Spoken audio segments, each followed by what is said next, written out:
Hello, this is going to be Boruto chapter 41, the new Team 7.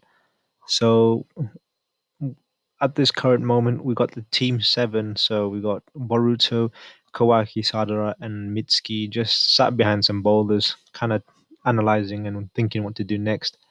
And this is where we learn more about the karma chakra absorption, and we also learn about its limitations as well. So this is pretty interesting indeed, because I was expecting Boruto and Kawaki to be a bit. I thought they were a bit OP with how they could just absorb everything, like the six path. What do you call it? Not six path. Actually, yeah, six paths, and how Pain used to do with one of his paths anyway, absorb everything. So we learned that karma can only absorb energy like chakra, but it can't absorb physical matter. So that's kind of a neat distinction that we learned, and this feels like original classic Naruto when they have a demonstration as well. So this is panel that shows the difference between a water jutsu created by chakra and a jutsu that kind of what do you call it, manipulates the water that already exists. And I really like that. It really does bring back memories of original Naruto anyway. So, but with that, we'll kind of learn of karma's limitation, how it can absorb everything, only just chakra based jutsus anyway. And we also learned that Mitsuki, being the clever guy he is, he's already created an antidote, so that's very good. And yeah, I quite like this fight already. It feels quite technical in nature. So yeah, so Mitsuki definitely came in clutch in this moment. But the person who comes in clutch the most is Sadara, and they've decided that she should be the leader. You know, I really like to see. I'm really enjoying Sadara as a more serious role, and actually has some value, unlike her mother who was completely useless. So yeah, Mitsuki kind of unleashes the venom, and it's up to Sadara to use the Sharingan to decipher everything. So yeah, with that, we learned that the mystery behind the Boris's technique is actually viruses, right? So these viruses kind of just make you ill and make you unable to move, and that's how it works. And we also learned that they're not actually chakra based or anything. They're actually just scientific ninja tools. So that's pretty crazy indeed. That kind of makes sense because Karma was also a bit like that, and they all have a lot of technology on their side as well.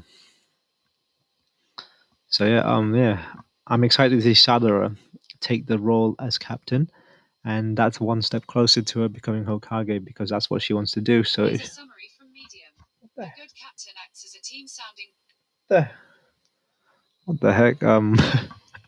My phone was listening on my conversation and just gave me an answer to what a good captain is. Okay, that was pretty crazy. But back to the chapter.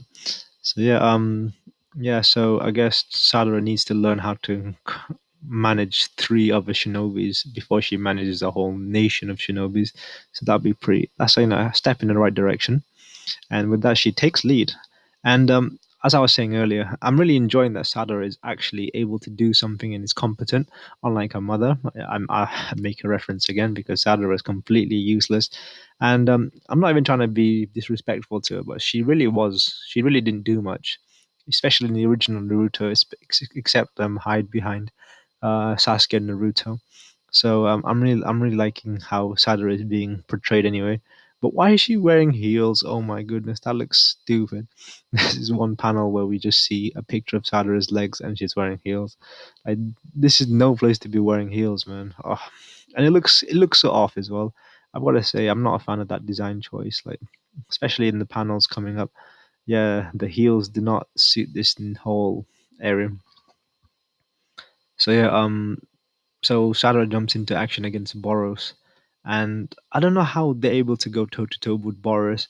Boros should be able, this guy should be a top tier shinobi in any sense, and his lava style planet branding blast should easily be able to overpower Sadara's fire style fireball jutsu. Comparing the two jutsus is, I don't know, it's not making sense for me. I mean, Sadara is strong, but I don't think she would be able to go toe to toe in a head on collision with that jutsu. So yeah, I don't know how that works, but apparently they cancel out, and yeah, so they have kind of a pincer technique going on where they all kind of surround her, but then we see Sadara kind of get beat by the viruses, and this is when she baits Boros in, and then the other two come in and help out. But I quite like how Sidora does a point blank fireball jutsu to Boros's face, but he just tanks it so well. That's crazy how much this dude can tank as well. And then we see Boruto calm it up, and we get Kawaki. They do this combo. So the combo is Boruto's Rasengan, and we literally see Kawaki push Boruto from the back, and the dude actually gets destroyed. Like like Boros loses half of his body. That's just how lethal that shot is. And in any show, that should have been a KO by my standards. But no, apparently these guys have got regeneration, but not any regeneration. They regenerate instantly. That's I don't know how they can beat anyone like this. This is crazy. Instant generate regeneration. I don't know. I don't like it. Regeneration in any show, it's just it feels lazy for me. And the fact that he just regenerates everything. He even lost his head as well, so that's pretty crazy. And how are they gonna beat this guy? So that's pretty. I don't know. I don't know how they can beat him at all, to be honest. But the next move that Boros does actually is quite ballsy indeed, and he kind of throws off the technique. As instead of trying to fight them all at once, he actually goes for Naruto in his container, and this kind of throws off the what do you call it? This kind of throws up the what you call it formation as Kawaki, being how much he cares about Naruto, brings to formation to go after Boros. And I guess this was all part of the bait. And now we need to find out what happens next, especially now that Kawaki's been baited out of the position. And we all thought Boruto was going to be the one to break formation and not follow Sada's orders, but it was actually Kawaki. That's quite funny indeed. So yeah, that was it for chapter 41, and I can't wait to see what happens next.